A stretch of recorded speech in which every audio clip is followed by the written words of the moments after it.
नेपाल जल्द ही एक हिंदू राष्ट्र बन सकता है। There are massive protests in Nepal. We're talking tens of thousands of people. They marched through the capital Kathmandu, clashed with riot cops.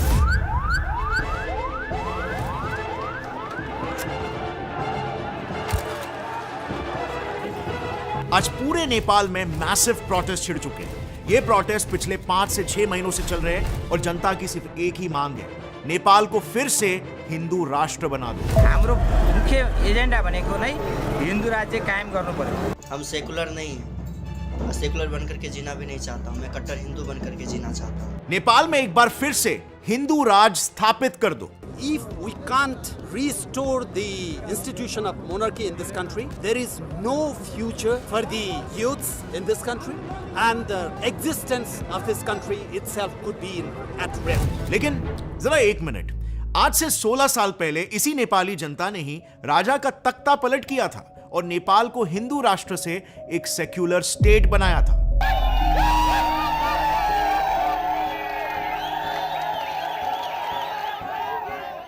Actually में अगर देखा जाए ना तो नेपाल की हिस्ट्री काफी इंटरेस्टिंग है।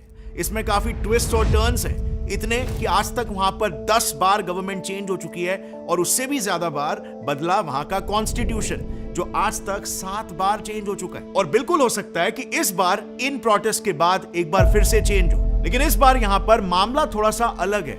2 बातें हैं एकदम गौर करने वाली, सो ध्यान से सुनना। पहला कि नेपाल में शुरुआत हुई थी मोनार्की के साथ और फिर उसके बाद डेमोक्रेसी आई और आज नेपाल में कट्टर कम्युनिज्म का राज है। लेकिन मजे की बात यह है कि डेमोक्रेसी होने के बावजूद भी आज वहां की जनता का कहना है कि इससे बेहतर तो हमारी स्थिति मोनार्की में ही थी। सो काफी आयरॉनिक बात है, राइट? हर देश का सपना होता है कि उनके यहां पर प्रजातंत्र आए, जहां लोगों को खुद अपनी सरकार चुनने का अधिकार मिले, राइट्स मिले, लेकिन नेपाल में आज मामला थोड़ा सा अलग है। दूसरी बात, ये प्रोटेस्ट का टाइमिंग भी आपको कुछ वियर्ड नहीं लग रहा? मतलब ये उसी वक्त क्यों हो रहे हैं जब इंडिया में इलेक्शन शुरू हुए? सबको पता है कि बीजेपी की वजह से फिलहाल इंडिया में भी एक हिंदुत्व का वेव चल रहा है। और अगर आप देखोगे तो कई सारे बीजेपी नेताओं ने, इनफैक्ट खुद सीएम योगी आदित्यनाथ जी ने नेपाल को एक लेटर लिखा था, ये कहते हुए कि नेपाल को एक हिंदू राष्ट्र बनाओ।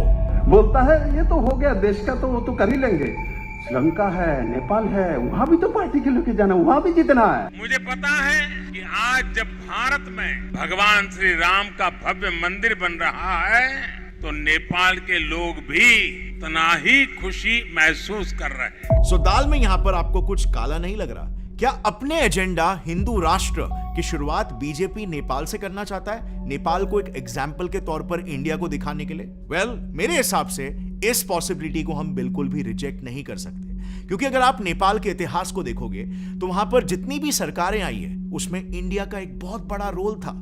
इस स्क्रिप्ट के रिसर्च के दौरान ही मुझे ये पता चला कि इंडिया ने हमेशा नेपाल के पॉलिटिक्स में इंटरफियर किया ही है हिस्टोरिकली, और किस तरह से किया, पॉजिटिवली या नेगेटिवली, इसे अच्छे से समझने के लिए हमें नेपाल के इतिहास से ही शुरुआत करनी होगी कि कैसे हिस्टोरिकली नेपाल एक काफी डिस्टर्ब नेशन रहा है।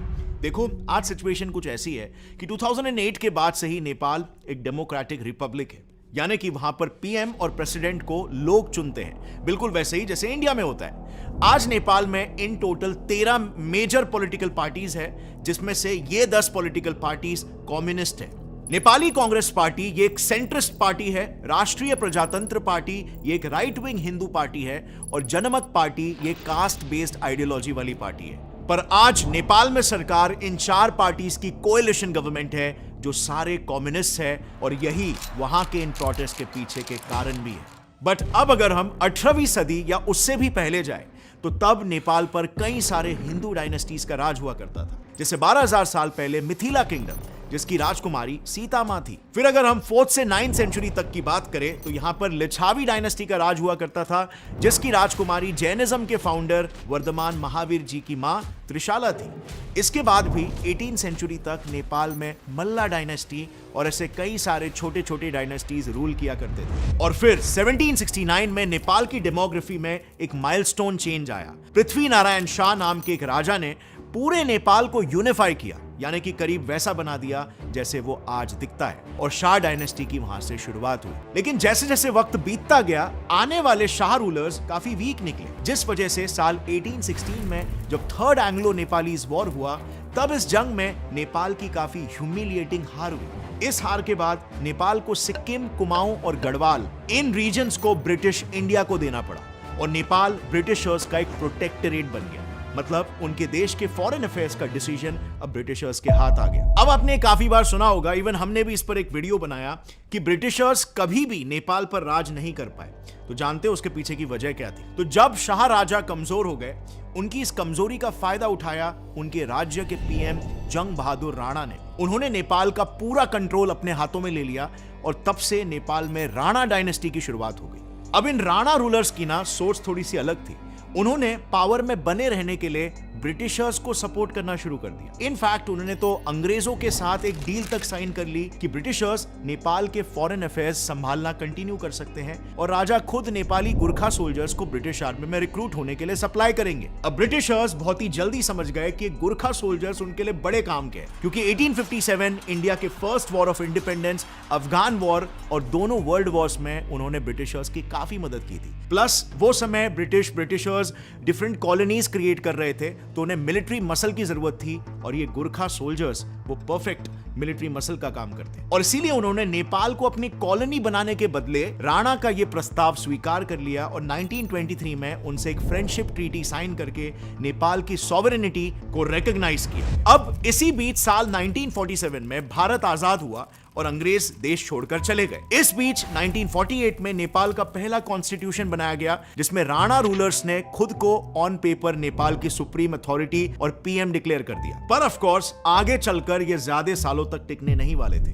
क्योंकि नेपाल के रूलर्स के साथ नेपाल का कॉन्स्टिट्यूशन भी बहुत जल्द बदलने वाला था। सो इंडिया के क्विट इंडिया मूवमेंट से दो लोग, केपी भट्टाराय और बीपी कोइराला, काफी ज्यादा इन्फ्लुएंस हो गए थे। उन्होंने अपने देश में नेपाली कांग्रेस की स्थापना की और नेपाल में राणा रूल के अगेंस्ट ये दो बड़े प्रोटेस्ट छेड़ने लग गए। इन दोनों ही प्रोटेस्ट कहो या मूवमेंट्स कहो, में जनता ने साथ आकर बस एक ही डिमांड रखी, नेपाल को राणा राज से हमेशा के लिए आजाद कर दो और यहां पर डेमोक्रेसी की स्थापना करो। इंटरेस्टिंगली नेपाल में डेमोक्रेसी एस्टैब्लिश करने के पीछे इंडिया का एक बहुत बड़ा हाथ था और यही वो दौर भी था जब इंडिया का नेपाल की पॉलिटिक्स में इन्फ्लुएंस एकदम से बढ़ गया था। इंडिया ने 1950 में ही नेपाल से फ्रेंडशिप ट्रीटी साइन की थी, जिसका क्लॉज 7 क्लियरली ये कहता है कि दोनों देशों के बॉर्डर्स एक दूसरे के लिए ओपन रहेंगे। उनके सिटीजन्स दोनों देशों में रहने से लेकर लैंड तक ओन कर सकते हैं, सब कुछ फ्रीली कर सकते हैं। और इसी फ्रेंडशिप के तहत इंडिया ने नेपाल में इंडियन आर्मी को भी तैनात कर दिया था। अब देखो बात कुछ ऐसी है ना, हमारे देश के सिक्योरिटी के पॉइंट ऑफ व्यू से भी नेपाल की स्टेबिलिटी और वहां पर एक प्रो इंडिया गवर्नमेंट होना इंडिया के नेशनल सिक्योरिटी के लिए काफी ज्यादा इंपॉर्टेंट था और आज भी है, क्योंकि वरना चाइना जैसे कंट्रीज इसका फायदा भरपूर उठाएंगे। इसी बात को उस वक्त भी ध्यान में रखते हुए इंडिया ने नेपाल में प्रोटेस्ट लीड कर रहे नेपाली कांग्रेस, राणा रूलर्स और जो राणा से पहले शाह रूलर्स थे, उनके शाह रूलर त्रिभुवन को बुलाया और उन तीनों के बीच में एक पीस एग्रीमेंट साइन करवाया, जिससे वहां के प्रोटेस्ट स्टॉप हो गए और वहां पर एक स्टेबिलिटी आ गई। इस एग्रीमेंट में बेसिकली दो मेजर चीजें डिसाइड हुई। पहला कि राणास का रूल नेपाल में खत्म हो जाएगा और दूसरा शाह रूलर्स के साथ मिलकर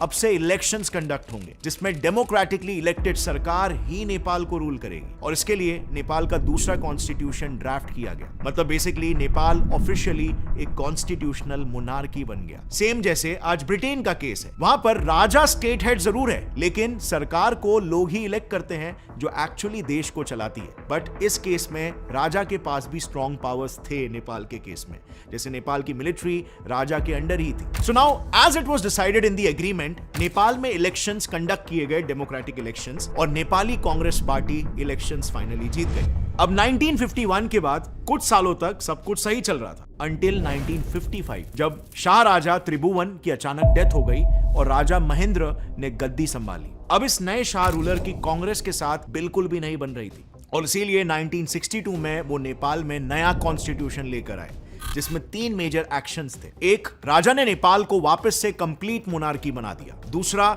नेपाल की सभी पॉलिटिकल पार्टीज को बैन कर दिया। और तीसरा, नेपाल में पंचायत सिस्टम री इंट्रोड्यूस किया गया, मतलब कि इलेक्शन सिर्फ लोकल लेवल पर ही अलाउ किए। अब क्योंकि इंडिया का नेपाली कांग्रेस को एक स्ट्रॉन्ग सपोर्ट था, इसीलिए राजा प्रो चाइना और अल्टीमेटली प्रो पाकिस्तान बन गए और उनके दौर में तो उन्होंने इंडिया के साथ कई सारे धोखे किए। मेजर बीइंग इंडिया के साथ वेपन परचेज का एग्रीमेंट होते हुए भी उसका उल्लंघन करके चाइना से वेपन्स इंपोर्ट करना शुरू कर दिया, दूसरा धोखा, इसी दौरान नेपाल में पहली बार चाइना ने काफी strategic road Kathmandu Kodari road का डेवलपमेंट प्रोजेक्ट भी एग्जीक्यूट करवा दिया। और तीसरा बड़ा धोखा यह कि क्योंकि इंडो नेपाल बॉर्डर एक ओपन बॉर्डर हुआ करता था, तो पाकिस्तान ने विया नेपाल इंडिया में ड्रग स्मगलिंग और टेररिज्म फैलाना भी शुरू कर दिया था, जो ऑफ कोर्स इंडिया की सिक्योरिटी के लिए एक काफी बड़ा थ्रेट हो गया था और इसीलिए इंडिया शांत बिल्कुल भी नहीं बैठने वाला था। इसी चीज को देखते हुए इंडिया ने एक्शन लिया, सीधे नेपाल पे ट्रेड एम्बार्गो यानी कि सैंक्शंस लगा दी। अब क्योंकि नेपाल का ट्रेड इंडिया पर हेवीली डिपेंडेंट था, तो एकदम से उनकी इकोनॉमी क्रैश हो गई और इसका नतीजा यह हुआ कि इकोनॉमी क्रैश होते ही जनता सड़कों पर आ गई। नेपाल के सारे पार्टीज और लोगों ने मिलकर राजा के खिलाफ एक बार फिर से विद्रोह करना शुरू कर दिया, जो इतना बढ़ गया कि अंत में राजा को मानना ही पड़ा और फिर से 1990 में एक नया कॉन्स्टिट्यूशन बना, जिसके तहत पॉलिटिकल पार्टीज पर बैन हटाकर कॉन्स्टिट्यूशनल मोनार्की सिस्टम को वापस से रिस्टोर कर लिया गया। एंड ऑब्वियसली इस बार भी इलेक्शंस में नेपाली कांग्रेस पार्टी जीत गई और नेपाल में फिर से शाह राजा और कांग्रेस का रूल एस्टैब्लिश हो गया। बट उसी दौरान नेपाल में कोलैटरल साइड इफेक्ट भी हो गया था, क्योंकि जब 1962 में शाह रूलर ने चाइना के साथ हाथ मिलाया था, तो इसके बाद से नेपाल में कम्युनिज्म काफी हद तक बढ़ना शुरू हो चुका था और फिर एक पॉइंट पर यह इस लेवल तक बढ़ चुका था कि 1991 आते आते कांग्रेस के बाद नेपाल की communist party second largest party बन चुकी थी। अब यह एक बहुत बड़ी प्रॉब्लम थी, क्योंकि इस वजह से सिर्फ 4 सालों में नेपाल में 2 बार सरकारें चेंज हुई, क्योंकि कम्युनिस्ट पार्टी ने एमपीज की हॉर्स ट्रेडिंग करके कांग्रेस की सरकार को गिरा दी और फिर हारी हुई कांग्रेस पार्टी ने 1996 में राष्ट्रीय प्रजातंत्र पार्टी, जो कि एक हिंदू पार्टी थी, उसके साथ अलायंस बनाई और कम्युनिस्ट पार्टी को हराकर नेपाल में फिर से एक स्ट्रॉन्ग गवर्नमेंट एस्टैब्लिश कर दी। और अब क्योंकि कम्युनिस्ट लीगली इलेक्ट होकर पावर में नहीं आ पा रहे थे, तो उन्होंने एक अलग तरीका अपनाना शुरू कर दिया। उन्होंने कांग्रेस गवर्नमेंट को चैलेंज करके उनके आगे अपने 40 पॉइंट्स की एक डिमांड रख दी, जिसमें मेजर 3 डिमांड्स थी। नंबर 1, फ्रीडम ऑफ एक्सप्रेशन, सबको खुलकर अपने विचार रखने का हक दो। नंबर 2, 200 साल पुरानी मोनार्की को खत्म करो। और नंबर 3, कास्ट, जेंडर और नेशनैलिटी के बेसिस पर हो रहे डिस्क्रिमिनेशन को रोको। बेसिकली कम्युनिस्ट जनरली रिलीजन में विश्वास नहीं रखते, तो उन्हें हिंदू धर्म नहीं चाहिए था और मोनार्की खत्म करके वो नेपाल को एक सेक्युलर स्टेट बनाना चाहते थे, पर गवर्नमेंट ने इनकी सारी डिमांड्स को खारिज कर दिया। अब ये नेपाल के इतिहास का एक बहुत ही बड़ा टर्निंग पॉइंट था, क्योंकि इसके बाद माओइस्ट ने सरकार के अगेंस्ट 13 फरवरी 1996 को पीपल्स वॉर डिक्लेयर कर दिया, जिसमें उन्होंने डायरेक्टली पुलिस स्टेशंस पर हथियारों के साथ अटैक करना शुरू कर दिया।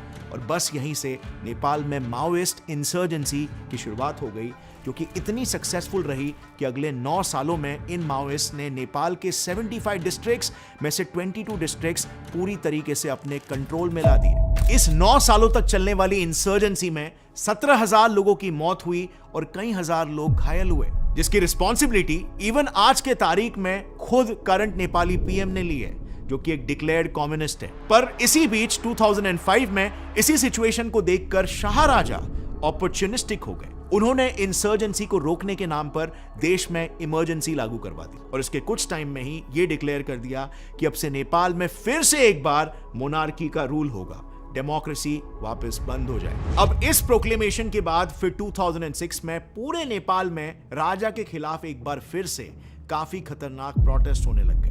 उन प्रोटेस्टर्स की वापस से यही डिमांड थी कि मोनार्की को हटाओ और नेपाल में वापस से डेमोक्रेसी लाओ। एंड अगेन नेपाल में एक बार फिर से प्रोटेस्ट देखकर पिक्चर में एंट्री होती है इंडिया की। भारत ने फिर से राजा, माओइस्ट और रूलिंग पार्टी तीनों को एक टेबल पर बिठाया और उनसे कॉम्प्रिहेंसिव पीस एग्रीमेंट 2006 साइन करवाया। बेसिकली सीपीए के अकॉर्डिंग 3 चीजें हुई, मोनार्की खत्म हो गया और कंप्लीट डेमोक्रेसी स्थापित कर दी गई। नेपाल के लिए फिर से एक नया कॉन्स्टिट्यूशन लिखा गया, जिसमें नेपाल एक सेक्युलर देश बन गया।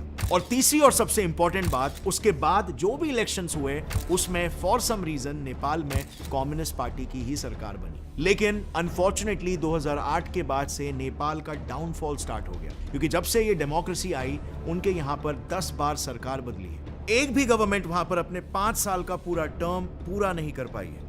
आज वहां ऐसी सिचुएशन है कि हर पार्टी, चाहे ऑपोजिशन हो या रूलिंग, सब पावर के पीछे किसी के साथ अलायंस बनाते फिरते हैं और सिर्फ पावर में रहने की कोशिश करते हैं। यही इनकी स्ट्रगल हो गई है। वहां पर इतनी पॉलिटिकल इंस्टेबिलिटी है कि आज तक उनका कॉन्स्टिट्यूशन 7 बार चेंज हो चुका है। और फिर ऐसे पॉलिटिकली अनस्टेबल क्लाइमेट की वजह से दुनिया भर के प्रॉब्लम्स होते हैं। जैसे नेपाल में करप्शन भी काफी बढ़ चुका है, इस हद तक कि एक प्रोमिनेंट नेपाली न्यूज आउटलेट के हिसाब से नेपाल में यह कॉमन परसेप्शन हो चुका है कि सरकार, देश की सिक्योरिटी एजेंसी से लेकर जुडिशरी तक सब के सब करप्टेड है। खुद काठमांडू यूनिवर्सिटी के एक सर्वे में पता चला कि हर छोटे से बड़े काम करने के लिए वहां पर ब्राइब देना पड़ता है, घूसखोरी करनी पड़ती है, इंक्लूडिंग कोर्ट्स में भी। इनफैक्ट हाल ही में नेपाल के कई बड़े स्कैम्स सामने आए जिसमें खुद नेपाल की गवर्नमेंट इन्वॉल्व थी। जैसे 2019 में एक स्कैम पकड़ा गया जिसमें कुछ land brokers, land revenue officials और मिनिस्टर्स ने गवर्नमेंट लैंड को ही सीक्रेटली सस्ते रेट्स में बेच दिया था।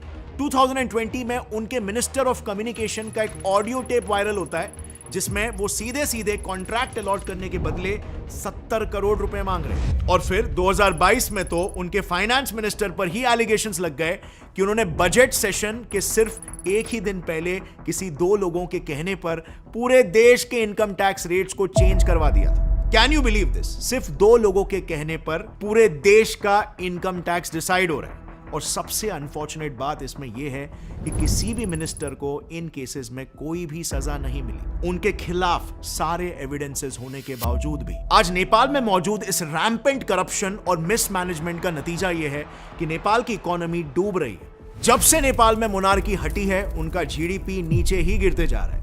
देश हैवी ट्रेड डेफिसिट में है, यानी कि पहले अगर नेपाल 1 रुपए की चीजें बेचता था और 2 रुपए की चीजें इंपोर्ट करता था, तो आज नेपाल की हालत कुछ ऐसी है कि अगर वो 1 रुपए की चीज को बेचता है तो वो 12 रुपए की चीजों को इंपोर्ट करता है। मतलब उनका ट्रेड डेफिसिट अराउंड 13 फोल्ड्स बढ़ चुका है, जिससे उनके फॉरेन रिजर्व्स काफी ज्यादा तेजी से खत्म हो रहे हैं। नेपाल में इन्फ्लेशन रेट भी 2% से 7.7% हो गया। मतलब वहां पर इन्फ्लेशन 4 गुना बढ़ चुका है और आज नेपाल में 4.6 मिलियन लोग भुखमरी से जूझ रहे हैं। कहने का मतलब यह है कि अब वहां की जनता का यह कहना है कि इससे अच्छी व्यवस्था तो हमारे राजा के राज में ही थी। डेमोक्रेसी में तो उल्टा वहां पर करप्शन और इन्फ्लेशन काफी ज्यादा बढ़ चुका है। अब नेपाल की पूरी हिस्ट्री को समझने के बाद अब इसमें देखते हैं कि हिंदू राष्ट्र का एंगल कहां से आया। क्यों आज के तारीख में नेपाल में हिंदू राष्ट्र की डिमांड एकदम तेजी से फैलने लग गई? वेल, ये मेजरली हो रहा है क्योंकि नेपाल की डेमोग्राफी भी तेजी से बदल रही है। देखो, जब तक नेपाल में कंप्लीट मोनार्की थी, यानी कि 1951 तक की मैं बात कर रहा हूं, तो वहां पर ऑलमोस्ट ना के बराबर क्रिश्चियंस थे। बट जब 2001 में कांग्रेस की सरकार आई, तभी क्रिश्चियंस का नंबर 1,02,000 हो गया। पर जैसे ही 2008 के बाद कम्युनिस्ट सरकार आई, सिर्फ 8 से 9 सालों के अंदर नेपाल में क्रिश्चियन पॉपुलेशन 12 से 15 लाख हो गई। अब ये ग्रोथ आप इससे समझ सकते हो कि 2007 में कम्युनिस्ट रूल के पहले मकवानपुर डिस्ट्रिक्ट में सिर्फ 200 चर्चेस हुआ करते थे, लेकिन बस 10 सालों में उस सेम डिस्ट्रिक्ट में 1000 चर्चेस बन गए। आज सिचुएशन ऐसी है कि खुद वर्ल्ड क्रिश्चियन डेटाबेस का ये क्लेम है कि नेपाल दुनिया का one of the fastest growing Christian communities बन चुका है। और ये सब देखकर वहां की हिंदू पॉपुलेशन फ्रस्ट्रेट हो चुकी है और इसीलिए प्रोटेस्टर्स को ऐसा लग रहा है कि मोनार्की का रहना ज्यादा सेफ होगा हिंदू कम्युनिटी के लिए और इसीलिए उन्हें नेपाल को हिंदू राष्ट्र बनाना। लेकिन इसी बीच कुछ मीडिया आउटलेट्स ये भी क्लेम कर रहे हैं कि बीजेपी नेपाल में हिंदू राष्ट्र बनाना चाहती है और बैकएंड से कुछ ना कुछ स्ट्रिंग्स जरूर प्ले कर रही है। इनफैक्ट यूएस तक ये क्लेम कर रहा है कि बीजेपी लिंक्ड ऑर्गेनाइजेशंस इन प्रोटेस्ट को फंड कर रहे हैं बैक चैनल से। लेकिन जितना हमने नेपाल की हिस्ट्री को एनालाइज करके समझा, यस, इंडिया ने कई बार नेपाल की गवर्नमेंट, उसके पॉलिटिक्स में इन्वॉल्वमेंट दिखाया है और उन्हें फंड भी किया है। लेकिन अब तक जो भी ट्रेंड रहा है वो इसीलिए रहा है कि इंडिया हमेशा नेपाल में एक स्टेबल गवर्नमेंट चाहता है। इंडिया हमेशा नेपाल में एक ऐसी सरकार रखना चाहता है जो कि इंडिया के ही फेवर में हो और यही सेम स्ट्रैटेजी सालों से कांग्रेस सरकार भी करती आई है। सो अच्छा चांस है कि बीजेपी भी यही सेम स्ट्रैटेजी को दोहरा रही हो। बस सिर्फ फर्क इतना है कि कांग्रेस सपोर्ट करती थी वहां की कांग्रेस सरकार को और अब बीजेपी सपोर्ट कर रही है नेपाल के हिंदू राष्ट्र नैरेटिव को। So in both the cases I think it's fair because Congress ने भी यही चीज की थी इंडिया के साथ नेपाल के अच्छे रिलेशंस बनाने के लिए। तो आज बीजेपी भी अगर ये कर रही है तो दैट्स अंडरस्टैंडेबल, क्योंकि आफ्टर ऑल इवन चाणक्य के अर्थशास्त्र में भी यही लिखा है कि किसी भी राष्ट्र के पड़ोस में एक स्टेबल और फ्रेंडली गवर्नमेंट होना उस देश के लिए बहुत जरूरी है। बट यहां पर आई नो आप लोग के बहुत ही डाइवर्स ओपिनियंस होंगे कोई सोच रहा होगा कि ये सही हो रहा है, कोई सोच रहा होगा कि ये गलत हो रहा है, नहीं होना चाहिए। So I would love to know your opinions as well, जो कि नीचे कमेंट्स में आप मेंशन करना ताकि मैं उन्हें रीड कर सकूं। और हाँ, अभी इंडिया में फिलहाल इलेक्शंस चालू हो चुका है, लेकिन इसमें एक बहुत बड़ी प्रॉब्लम है। इंडिया में शायद ही कोई भी वोट देने से पहले पार्टीज के मैनिफेस्टोस को पढ़ता है। यू नो, इंडिया में कैसा होता है, इलेक्शन से एक दिन पहले एक बोतल दारू और एक दावत देखकर ये पार्टीज जनता को लिटरली खरीद लेती है। तो क्या इसके बाद ये पार्टीज इंडिया के हित में काम करेंगे? लेकिन हमारा एक जागृत नागरिक होने के नाते ये फर्ज बनता है कि हम ये अच्छी तरीके से जानें कि ये पार्टीज का इंडिया को लेकर विजन क्या है, ये इंडिया के डेवलपमेंट के लिए, इंफ्रास्ट्रक्चर के लिए क्या पॉलिसीज प्लान कर रही है। और ये सारी बातें लिखी होती हैं इनके मैनिफेस्टोज में, जिसे मैंने डिटेल में एनालाइज किया है और डिकोड किया है, जो आप यहां पर क्लिक करके देख सकते हो before casting a vote. With that said, मिलते हैं अगले वीडियो में, तब तक के लिए टेक केयर, जय हिंद।